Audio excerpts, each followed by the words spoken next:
एक bonus investment plan ही बताऊंगा। Triple E tax category में आता है। अमाउंट मैच्योर हो जाता है और आप लमसम निकालते हो, वो भी टोटली इनकम टैक्स फ्री होता है। एक हफ्ते का भी आप एफडी कर सकते हो और 10 साल तक का भी एफडी कर सकते हो। Reserve Bank of India RBI के ऑफिशियल वेबसाइट से खरीद सकते हैं।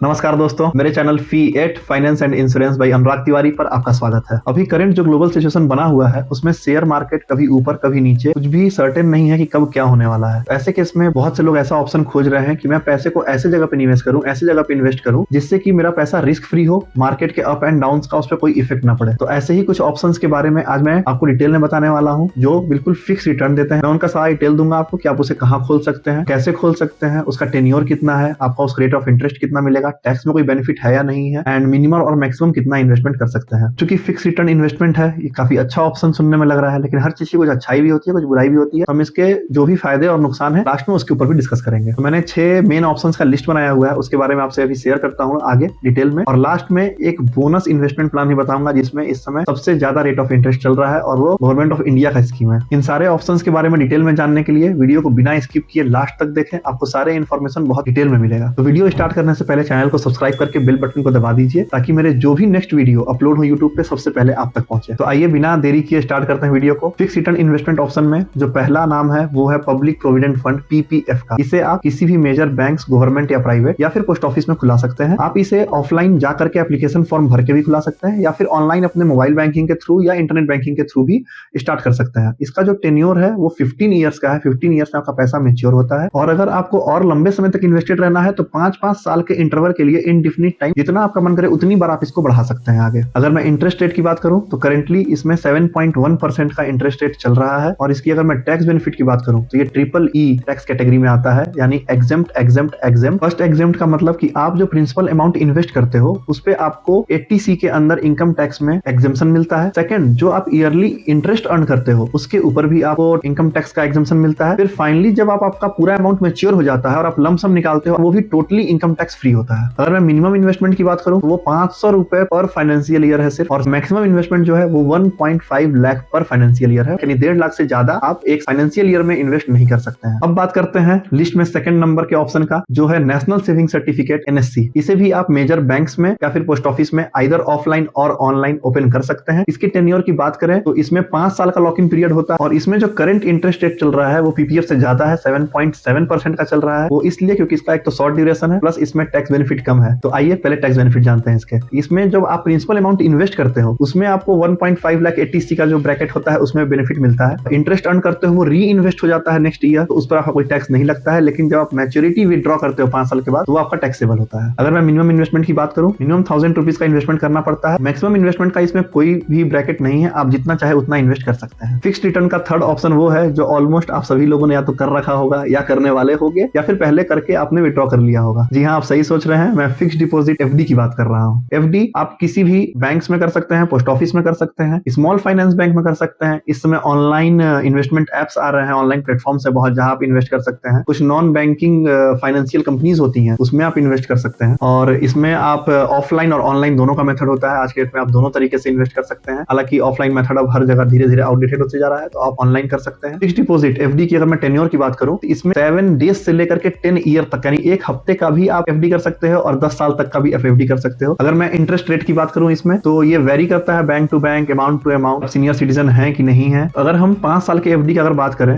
On an average, major banks में अगर आप एफडी कराते हो तो इसमें आपको 6 to 7% का मिल जाता है। स्मॉल फाइनेंस बैंक में करते हैं तो इसमें आपको 9% तक का मिल जाता है। एंड अगर आप ऑनलाइन प्लेटफॉर्म्स या नॉन बैंकिंग फाइनेंशियल कंपनीज में इन्वेस्ट करते हैं तो वहां भी आपको 8 to 9.5% तक का इंटरेस्ट रेट मिल जाता है। लेकिन यहाँ ध्यान देने वाली बात यह है कि ऑनलाइन प्लेटफॉर्म्स या फिर स्मॉल फाइनेंस बैंक या फिर नॉन बैंकिंग फाइनेंशियल कंपनीज जो भी हैं उनके डिफॉल्ट का रिस्क होता है। अगर हम टैक्स बेनिफिट की बात करें एफडी में तो मिनिमम 5 साल का आपको टेन्योर लेना पड़ेगा फिक्स्ड डिपॉजिट में, तभी आपको टैक्स बेनिफिट मिलेगा। टैक्स बेनिफिट इसमें इस तरीके से मिलता है कि आप जो प्रिंसिपल अमाउंट इन्वेस्ट करते हैं उसका आपको अगेन 80C में 1.5 लाख मैक्सिमम पर फाइनेंशियल ईयर का एग्जेम्पशन मिल जाता है। सेकंड, जब आप इस पे ईयरली इंटरेस्ट जो आपका आता है वो आपका टैक्सेबल होता है कि सिंस आपका इंटरेस्ट टैक्सेबल हो गया, आपने उस पर टैक्स पे कर दिया, तो जो मैच्योरिटी अमाउंट आपको मिलता है उस पर आपका टैक्स नहीं लगता है। मिनिमम इन्वेस्टमेंट की बात करें तो इसमें जो ऑनलाइन प्लेटफॉर्म्स हैं, ऑनलाइन इन्वेस्टमेंट एप्स हैं या फिर non banking financial company companies या स्मॉल फाइनेंस बैंक है, इसमें आपको 1000 रुपीज से भी आपको एफडी करने का ऑप्शन मिल जाएगा। वहीं अगर आप मेजर बैंक या पोस्ट ऑफिस में करते हैं तो आपको मिनिमम 5000 टू 10,000 अलग अलग जगह पे वेरी करेगा, ऐसे आपको एफडी करने का ऑप्शन मिलेगा। मैक्सिमम इन्वेस्टमेंट की बात करें तो एज पर आरबीआई एफडी में कोई भी मैक्सिमम कैप नहीं है, आप चाहे तो करोड़ में भी इन्वेस्टमेंट कर सकते हैं। फोर्थ नंबर का हमारा फिक्स्ड रिटर्न इन्वेस्टमेंट ऑप्शन है गवर्नमेंट बॉन्ड, जिसे आप directly reserve Bank of India RBI के ऑफिशियल वेबसाइट से खरीद सकते हैं, या फिर बैंक से ले सकते हैं, या फिर स्टॉक ब्रोकर ऐप या फिर इन्वेस्टमेंट ऐप जैसे जीरोधा, ग्रो, ये सब है, इनके थ्रू भी आप ले सकते हैं। इसमें भी आपको दोनों ऑनलाइन और ऑफलाइन का ऑप्शन मिलता है। टेन्योर की बात करें तो इसमें भी गवर्नमेंट बॉन्ड्स अलग अलग तरीके के होते हैं। अगर आप ट्रेजरी बिल ले रहे हैं तो उसमें आपको 3 मंथ, 6 मंथ, 1 ईयर तक का ऑप्शन मिलेगा। गवर्नमेंट बॉन्ड्स ले रहे हैं तो उसमें आपको 1 साल से लेकर 40 साल तक का इन्वेस्टमेंट का ऑप्शन मिलेगा। और अगर आप सोवरिन गोल्ड बॉन्ड ले रहे हैं तो उसमें आपको 8 साल के लॉक इन पीरियड का ऑप्शन मिलेगा। अगर हम रेट ऑफ इंटरेस्ट की बात करें तो ट्रेजरी बिल पे आपको 6 to 7% का इंटरेस्ट मिल जाता है। गवर्नमेंट बॉन्ड में आपको 7 to 8% का इंटरेस्ट रेट मिल जाता है, और सोवरिन गोल्ड बॉन्ड में आपको 2.5% का इंटरेस्ट रेट मिलता है। लेकिन इस बॉन्ड में आपको गोल्ड का एप्रिसिएशन या डिप्रिसिएशन भी साथ में मिलता है। तो 8 साल पहले आपने जितने पे गोल्ड होगा उतने पे आपने खरीदा होगा, और 8 साल बाद जब आपका मैच्योर होगा तो उस समय जो गोल्ड का प्राइस चल रहा होगा उसका एप्रिसिएशन मिलेगा, प्लस आपको 2.5% एक्स्ट्रा हर साल इंटरेस्ट रेट मिलेगा। अगर टैक्स बेनिफिट की बात करें तो गवर्नमेंट बॉन्ड में कोई भी टैक्स बेनिफिट नहीं मिलेगा। मिनिमम इन्वेस्टमेंट इसमें बॉन्ड टू बॉन्ड वेरी करता है, आपको 1000 रुपीज से लेकर के 10,000, 1 लाख का भी मिल जाएगा। वहीं अगर एसजीबी सोवरिन गोल्ड बॉन्ड की बात करूं, इसमें आपको मिनिमम 1 ग्राम गोल्ड का पैसा इन्वेस्ट करना पड़ता है। और अगर मैं मैक्सिमम की बात करूं तो ट्रेजरी बिल, गवर्नमेंट बॉन्ड्स, इन सब में कोई भी मैक्सिमम कैप नहीं है, आप जितना चाहे उतना इन्वेस्ट कर सकते हैं। लेकिन हाँ, सोवरिन गोल्ड बॉन्ड में अगेन यहाँ पर मैक्सिमम का भी लिमिट है। एक इंडिविजुअल एक फाइनेंशियल ईयर में 4 kg गोल्ड से ज्यादा का गोल्ड बॉन्ड नहीं ले सकता है। अब आते हैं हम अपने next fixed return investment option के ऊपर। 5th number corporate bonds. इसे भी आप ऑनलाइन या ऑफलाइन दोनों मेथड से ले सकते हैं। आप इसको अपने स्टॉक ब्रोकर्स जैसे Zerodha, Groww, HDFC securities, ICICI direct, इन सब के थ्रू ले सकते हैं। इसमें आपको जो टेन्योर मिलता है वो 1 साल से लेकर 10 साल तक का मिल जाता है। रेट ऑफ इंटरेस्ट इसमें बात करें तो आपको अच्छा रेट ऑफ इंटरेस्ट मिल जाता है। इसमें आपको 7% से लेकर 13% तक का रेट ऑफ इंटरेस्ट मिल जाता है। अगर हम टैक्स बेनिफिट की बात करें तो जी हाँ, इसमें भी गवर्नमेंट बॉन्ड की तरह कोई भी टैक्स बेनिफिट नहीं है। मिनिमम इन्वेस्टमेंट इसमें भी अलग अलग होता है। आपको 1000 रुपीज का भी मिलेगा, 10,000 का भी मिलेगा, 1 लाख, 10 लाख के भी आपको बॉन्ड्स मिलेंगे। और मैक्सिमम इन्वेस्टमेंट का इसमें भी कोई ब्रैकेट नहीं है, आप चाहे जितना भी मैक्सिमम इन्वेस्टमेंट इसमें कर सकते हैं। नेक्स्ट हमारा 6th last but not the least वो है पीएसयू बॉन्ड्स। इसे आप गवर्नमेंट बॉन्ड और कॉर्पोरेट बॉन्ड का बीच का एक रास्ता समझ सकते हैं। पीएसयू जो होते हैं वो public sector undertaking, government companies होती हैं जो पब्लिक सेक्टर यानी जिसमें पब्लिक का ही पैसा लगा होता है। इसे भी आप सेम कॉर्पोरेट बॉन्ड की तरह अपने स्टॉक ब्रोकर एप्स के थ्रू ले सकते हैं। इसमें आपको टेन्योर जो है वो 1 ईयर to 15 ईयर्स तक के अलग अलग बॉन्ड का अलग अलग टेन्योर मिल जाएगा। अगर मैं टैक्स बेनिफिट की बात करूं तो इसमें भी कोई टैक्स बेनिफिट नहीं मिलता है। रेट ऑफ इंटरेस्ट की बात करूं तो इसमें आपको रेट ऑफ इंटरेस्ट जैसा कि मैंने बताया गवर्नमेंट और कॉर्पोरेट के बीच का कुछ रास्ता है, तो इसमें आपको 8 to 10% का आपको रेट ऑफ इंटरेस्ट मिल जाता है। अगर मैं मिनिमम इन्वेस्टमेंट की बात करूं तो इसमें भी कोई 1000 का है, कोई 10,000 का, कोई 1 लाख का है, कोई 10 लाख का है। अगर मैं मैक्सिमम इन्वेस्टमेंट की बात करूं तो जी हाँ, इसमें भी कोई मैक्सिमम ब्रैकेट नहीं है, आप जितना चाहे उतना इन्वेस्ट कर सकते हैं। तो ये हो गए हमारे सारे 6 ऑप्शन। और स्टार्टिंग में जैसा कि मैंने वादा किया था, एक लास्ट में बोनस ऑप्शन दूंगा। ये ऑप्शन उनके लिए है जिसके घर में एक गर्ल चाइल्ड है। जी हाँ, आप सही समझ रहे हैं, मैं बात कर रहा हूँ सुकन्या समृद्धि योजना का, जिसे कोई भी इंडिविजुअल अपनी बच्ची के लिए, अपनी फीमेल चाइल्ड के लिए, अपनी बेटी के लिए खोल सकता है। एक फैमिली में मैक्सिमम 2 बच्चियों के लिए अकाउंट खोला जा सकता है और एक बच्ची का सिर्फ एक ही अकाउंट खोला जा सकता है। इसे भी आप मेजर बैंक्स या पोस्ट ऑफिस में ओपन कर सकते हैं। आइदर ऑफलाइन और ऑनलाइन दोनों का ऑप्शन अवेलेबल है। अगर आप टेन्योर की बात करें तो जिस दिन आप अकाउंट ओपन करेंगे तब से लेकर के 15 ईयर्स तक आपको इसमें इन्वेस्टमेंट करना है, और फिर 6 साल का कूलिंग पीरियड है। फिर अकाउंट खोलने के डेट से जब 21 ईयर्स हो जाएगा तो वो मैच्योर होकर के वो पैसा आपकी बच्ची के अकाउंट में आ जाएगा। इसमें अगर टैक्स बेनिफिट की बात करें तो ये भी EEE टैक्स कैटेगरी में आता है, जैसा कि मैंने पीपीएफ में बताया था। एग्जेम्प्ट। और सबसे बड़ी चीज रेट ऑफ इंटरेस्ट, इसमें 8.2% का रेट ऑफ इंटरेस्ट मिलता है। इसमें मिनिमम इन्वेस्टमेंट जो है वो है 250 रुपीज पर फाइनेंशियल ईयर। वहीं मैक्सिमम इन्वेस्टमेंट जो है वो आपका 1.5 लाख पर फाइनेंशियल ईयर पर अकाउंट है। यानी अगर आपकी 2 बच्ची है, उनके 2 अकाउंट है, तो आप दोनों अकाउंट में 1.5